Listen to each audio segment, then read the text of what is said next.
میرا آپ سے سوال یہ ہے کہ اگر کسی کی نماز قضا ہو جائے تو وہ کیا فرض نماز کے بعد نفل کے بجائے قضا عمری پڑھ سکتا ہے یا نہیں؟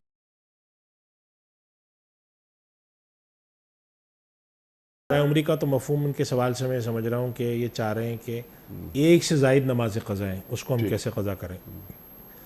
تو ہمارے ایک پروگرام میں سوال آیا بھی تھا, ہم نے اس میں عرض کیا تھا کہ دیکھیں جو آپ کی نماز قضا ہوئی ہے اس کو ادا کریں, ٹھیک, لیکن اس کی وجہ سے نوافل کو بالکل ترک نہ کریں. یعنی آپ نے سوچا ہے کہ بھئی میرے پاس ہے 10 منٹ, اب میں اس میں یا تو نفل پڑھوں گا یا قضا کروں گا, تو چلو جی میں قضا کر رہا ہوں. تو آپ یوں نہ کریں, بلکہ آپ کے پاس 10 منٹ ہے تو آپ اس میں 5 منٹ کا اضافہ کریں. ٹھیک, چونکہ آپ سے کوتاہی ہوئی ہے کہ آپ فرض ادا نہیں کر سکیں, تو نوافل کو آپ بالکل ختم نہ کریں. نوافل بھی پڑھا کریں, لیکن اگر آپ 6 نفل پڑھتے تھے تو 2 پڑھ لیں, اور قضا نماز ادا کریں. اگر آپ کوئی خاص ایسا موقع آتا تھا, لوگ مبارک راتیں آتی ہیں اس میں لوگ نوافل پڑھتے ہیں, تو آپ 20 نفل کے بجائے آپ صرف 6 نفل پڑھ لیں, 4 پڑھ لیں, باقی آپ قضاء عمری کر لیں, تلاوت کر لیں.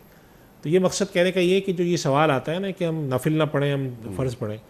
تو اس کے اندر اس کو 2 پہلو سے دیکھنا چاہیے. اگر آپ نے طے کر رکھا ہے کہ جی میں 4 نفل پڑھتا تھا اب اس کی جگہ فرض پڑھوں گا, صرف نفل چھوڑوں گا, تو یہ طریقہ ٹھیک نہیں ہے. تھوڑا سا نفل بھی پڑھیں, کیونکہ نفل جو ہوتے ہیں اس میں کثرت عبادت جو ہوتی ہے وہ انسان کی جو کیفیت میں کمی ہے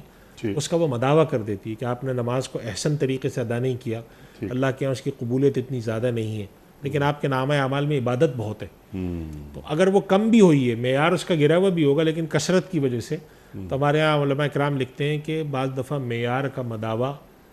مقدار سے ہو جاتا ہے.